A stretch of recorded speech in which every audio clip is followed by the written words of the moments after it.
Hello everyone, स्वागत आपका मेरे एएमए एजुकेशन चैनल के ऊपर। आज के हमारे वीडियो के अंदर हम करेंगे unit second of management concepts and organizational behaviour MCom के मेरे नोट्स। हमारी जो पिछली वीडियो थी उसके अंदर हमने यूनिट फर्स्ट कंप्लीट कर ली थी। अगर आपने वो वीडियोस नहीं देखी हैं तो आप लोग चैनल पे चेक कर सकते हैं। और अगर आप चैनल पे नए हैं तो सबसे पहले चैनल को जाकर सब्सक्राइब करें, बेल आइकन प्रेस करें फॉर न्यू अपडेट्स। तो आज की हमारी वीडियो के अंदर हम करेंगे unit second, introduction to organizational behaviour. Organizational behavior evaluation, importance and relationship with the field, contemporary challenges of organizational behavior, theories of organizational behavior, MC George theories X and theory Y, Mayo's social man, Simon rational and complex man, and theory Z, attitude formation and changes of attitude, learning concepts, nature and theories of learning, perception, role of person, perceptions and attributions, managerial implications of perceptions। ये है हमारे unit second के topics. हमारी आज की video के अंदर हम पार्ट ए कवर करेंगे, ऑर्गेनाइजेशनल बिहेवियर क्या होता है, evaluation, importance and relationship with the field, contemporary challenges of organisational behaviour. Part A हम आज की वीडियो के अंदर कवर करेंगे। तो वीडियो को स्टार्ट करते हैं। Organizational behaviour. Organizational behavior is concerned with the understanding, predictions and control of human behavior in organization। Organization behaviour को हम कंसर्न करते हैं कि अंडरस्टैंड करने के लिए कि हम ह्यूमन का बिहेवियर कैसा होता है, उसका नेचर कैसा होता है और उसको हम किस तरीके से कंट्रोल कर सकते हैं। वो होता है ऑर्गेनाइजेशनल बिहेवियर, उसको अंडरस्टैंड करना कि हम किस तरीके से उसको कंट्रोल कर सकते हैं। इन द वर्ड ऑफ कोलहिन, organisational behaviour is the aspects of management activity concerned with the understanding, predictions and influence individual behavior in organizational setting। इसके अंदर भी सेम चीज़ बोली गई कि हम ऑर्गेनाइजेशन के बिहेवियर को स्टडी करते हैं कि उसकी प्रिडिक्शंस क्या हैं, वो क्या मानते हैं और उसको हम किस तरीके से कंट्रोल कर सकते हैं और वो किस चीज़ से इन्फ्लुएंस होते हैं भाई, उनको किस तरीके की चीज़ों से तकलीफ होती है, वो सब चीज़ें को अंडरस्टैंड करना, उनके बिहेवियर को अंडरस्टैंड करना, हर एक इंडिविजुअल के बिहेवियर को अंडरस्टैंड करना, उसके अंदर आता है ऑर्गेनाइजेशनल बिहेवियर के अंदर। Characteristics of organisational behaviour. Organisational behaviour focus primarily on the people. Organisational behaviour लोगों के ऊपर फोकस करता है कि उनका बिहेवियर कैसा है, उनको हम किस तरीके से अंडरस्टैंड कर सकते हैं, उनको हम किस तरीके से कंट्रोल कर सकते हैं। Technical, economic, structural and other elements are concerned only as they relate to the people. Technically कोई भी चीज़ है वो रिलेट करेगी लोगों से। अगर एक इंसान का माइंड अपने सेंटर पे नहीं है, वो अपने माइंड से काम नहीं कर पा रहा है और उसका दिमाग बिल्कुल ख़राब है, तो वो अपना काम भी ख़राब करेगा। तो इसी वजह से अगर वो उसका बिहेवियर, पहले उसका बिहेवियर हम स्टडी करेंगे कि उसका बिहेवियर कैसा है, देन हम आगे का काम कोई भी है वो कर पाएंगे। तो हम सारा जो काम है वो सब कुछ किस चीज़ के ऊपर डिपेंड होता है, आपके बिहेवियर के ऊपर। तो उसको स्टडी करना बहुत ज़्यादा इंपॉर्टेंट होता है। ऑर्गेनाइजेशनल बिहेवियर में भी इंडिविजुअली और ग्रुप बिहेवियर। ऑर्गेनाइजेशनल बिहेवियर ये भी हो सकता है कि इंडिविजुअल का ऐसा बिहेवियर हो, क्योंकि हर एक इंसान का अपना अपना एक नेचर होता है, हर एक इंसान अपने अपने नेचर से अलग होता है। किसी का नेचर ये होता है कि वो हमेशा गुस्से में रहता है, किसी का नेचर ये होता है कि उसको कभी-कभी गुस्सा आता है, किसी का नेचर कैसा होता है, किसी का नेचर कैसा होता है। तो ऑर्गेनाइजेशनल बिहेवियर के अंदर दोनों ही चीज़ें अफ़ेक्ट करती है। एक इंडिविजुअल का बिहेवियर भी अफ़ेक्ट करता है और एक ग्रुप के अंदर जो बिहेवियर होता है वो भी चीज़ें अफ़ेक्ट करती हैं। तो दोनों का ही बिहेवियर अफ़ेक्ट करता है उस चीज़ों को। तो हो सकता है कि इंडिविजुअल का बिहेवियर हमें कंट्रोल करना मुश्किल हो जाए और ग्रुप का बिहेवियर हम कंट्रोल कर लें, तो बहुत सी चीज़ें होती हैं इसके अंदर। Organizational behaviour deals with human behaviour in the organizational setting. Organizational behaviour क्या करता है, डील करता है ऑर्गेनाइजेशन के अंदर जो भी लोगों के बिहेवियर होता है, जो लोग वहाँ काम करते हैं उनके बिहेवियर को सेट करने के लिए, उनके बिहेवियर को कंट्रोल करने के लिए ऑर्गेनाइजेशनल बिहेवियर काम करता है। The basic purpose of organisational behaviour is to explain and predict human behaviour in organizational. Basic purpose क्या होता है ऑर्गेनाइजेशनल बिहेवियर का, एक्सप्लेन करना प्रेडिक्ट्स को कि ह्यूमन बिहेवियर की क्या प्रेडिक्ट्स होंगी। प्रेडिक्ट्स का मतलब होता है भविष्यवाणी। भविष्यवाणी करना कि अब इस टाइम पे इस इंसान का किस तरीके का नेचर होगा, किस तरीके का उसका बिहेवियर होगा। जैसे फॉर एग्जांपल आपने कोई गलती कर दी, तो आपके पेरेंट्स का क्या बिहेवियर होगा उस टाइम पे, आप लोगों को सबको पता होता है कि अभी हमें इतनी बातें सुननी पड़ेंगी, आप नालायक हो, आप ये हो, तो वो सारी चीज़ें आपको सुननी पड़ेंगी।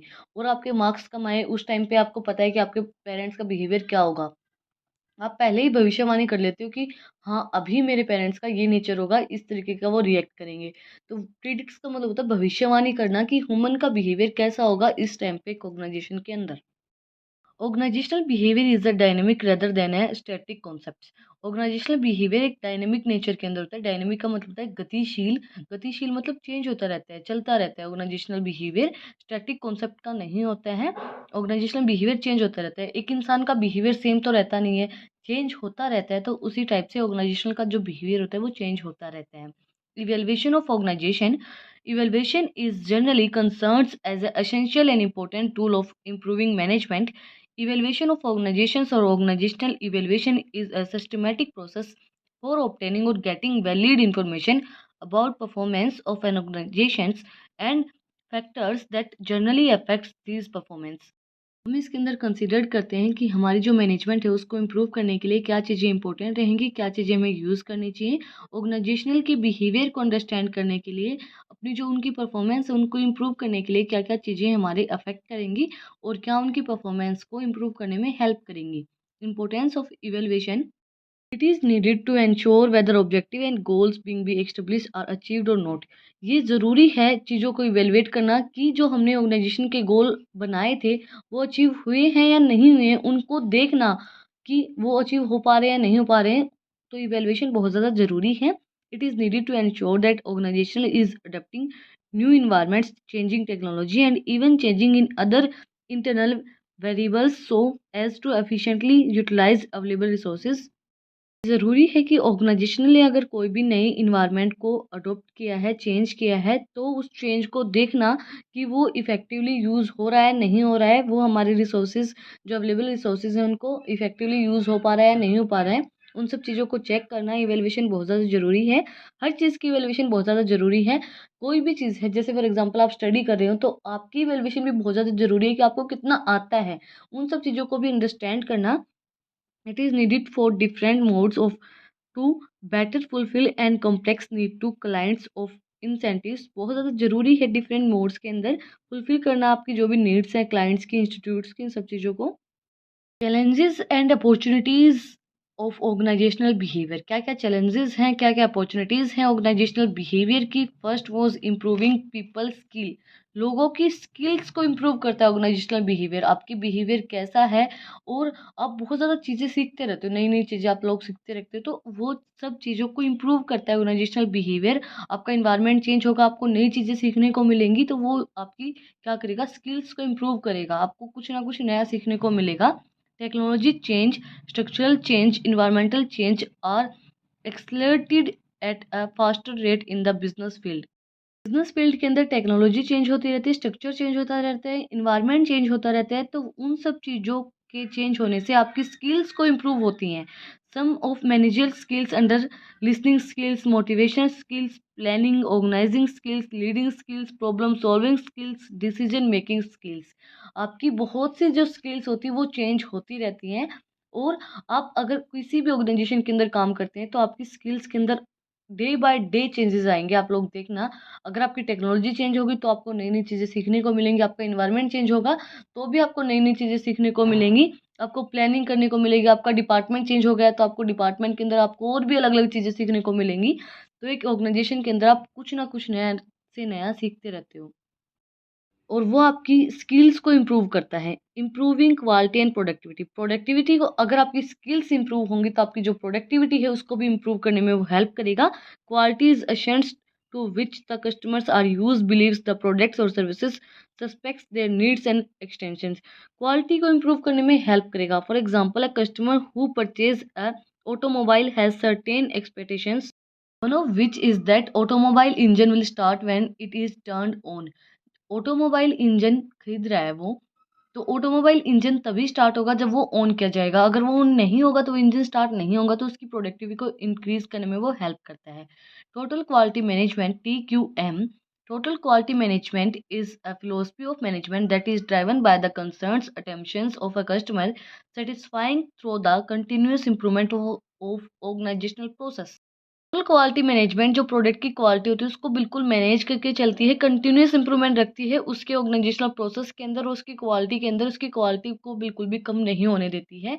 मैनेजिंग वर्क फोर्सेज डाइवर्सिटी, मैंने हर पॉइंट के साथ छोटे छोटे डायग्राम्स बनाए जिससे आपको ईजिली अंडरस्टैंड हो पाए। इसके अंदर है this refers to employing different category of employees who are heterogeneous in terms of gender, race, ethnic relationship, communities, philosophies, disadvantages, elderly people, etc. इसके अंदर क्या है कि ऑर्गेनाइजेशन के अंदर बहुत से तरह के लोग काम करते हैं। भाई किसी को कुछ बीमारी होती है, किसी को कुछ होती है, किसी का जेंडर कुछ होता है, किसी का जेंडर कुछ होता है, कोई मेल होता है, कोई फीमेल होता है, कोई भी हो सकता है। तो वो सब चीज़ें उनको सबको एक साथ काम करवाना ऑर्गेनाइजेशनल बिहेवियर का काम होता है कि वो सब एक साथ काम करें, एक टीम के अंदर काम करें। Responding to globalization, today business is mostly market driven. Wherever the demands exist, irrespective of distance, location, climate, condition, the business operations are expanded to gain the market shares and remain in the top rank, etc. कि आपको respond करना पड़ेगा global के अंदर, चाहे आपका climate कैसा ही है, आपका डिस्टेंस कैसा ही है, आपकी कंडीशन कैसी है। अगर आपको अपना बिजनेस टॉप रैंक के ऊपर लेके जाना है, अगर आपको आपका टॉप रैंक मेंटेन करना है, तो आपको, चाहे ये नहीं कहते कि आंधी तूफान बारिश कुछ भी आ जाए, बट आपको जो आपका काम है वो करना पड़ेगा, चाहे क्लाइमेट चेंज हो, चाहे आपका डिस्टेंस ज़्यादा हो, चाहे आपकी लोकेशन अलग हो। बट आपको आपकी जो, अगर आपको आपका ब्रांड टॉप रैंक के ऊपर लेके जाना है, आपके ऑर्गेनाइजेशन को आपको टॉप रैंक के ऊपर लेके जाना है, तो आपको वो काम करना पड़ेगा। आपको रिस्पॉन्ड करना पड़ेगा, चाहे आपकी कोई भी कंडीशन चल रही हो, कोई भी कंडीशन हो। Empowering people, the main issue is delegations more power and responsibility to as to are the lower level cards of employees and assigning more freedoms to make choice about their schedule, operations, process and the method of solving their work related to problems. इसके अंदर क्या है कि आपकी main problem क्या है कि आप डेलीगेट करते हो, आप रिस्पॉन्सिबिलिटीज़ देते हो, आप पावर देते हो। जो लोअर लेवल पे आपके साथ काम करते हैं लोगों को, उनको आप फ्रीडम दे रहे हो कि आप अपना काम आपकी मर्ज़ी से करें, आपके शेड्यूल के अकॉर्डिंगली करें। तो वो ज़्यादा चीज़ें प्रॉब्लम आ रही हैं। एम्पावरिंग प्रॉब्लम्स जो होती हैं, एम्पावरिंग पीपल्स, लोगों को फ्रीडम दे देते हो आप, कि जो लोअर लेवल पे जो लोग काम करते हैं उनको आप फ्रीडम दे देते हो। वो चीज़ चैलेंज देती है। अगर आप उनको फ्रीडम दे देते हो, तो कुछ लोग तो ऐसे होते हैं कि फ्रीडम देने के बाद भी आपका जो काम है वो अच्छे से करते हैं। बट कुछ लोग ऐसे होते हैं जो फ्रीडम देने के बाद बिल्कुल ही काम नहीं करते हैं, कुछ भी काम नहीं करके देते हैं आपका। Last point, improving ethical behavior. The complexity in the business operations is forcing the workforces to face ethical dilemmas where they are the required to define right and wrong conditions and complete the assigned activity. इसके अंदर क्या है, ethical behaviour को understand करते हैं कि आप क्या सही है क्या गलत है, उन सब चीज़ों को अंडरस्टैंड करना उस चीज़ को इम्प्रूव करता है ऑर्गेनाइजेशनल बिहेवियर, कि क्या सही है, क्या ये आपका डिसीजन सही है, क्या गलत है। उन सब चीज़ों को अंडरस्टैंड करवाता है हमें और उस चीज़ को इम्प्रूव करता है ऑर्गेनाइजेशनल बिहेवियर। तो आज की हमारी वीडियो के अंदर हमने किया है introduction to organizational behaviour, evaluations and relationship with the field, contemporary challenges of organisational behaviour. अगर आपको आज की वीडियो पसंद आई तो आप लोगों को बताइए क्या करना है, कमेंट सेक्शन में मुझे बताना है कि आपको वीडियो कैसी लगी।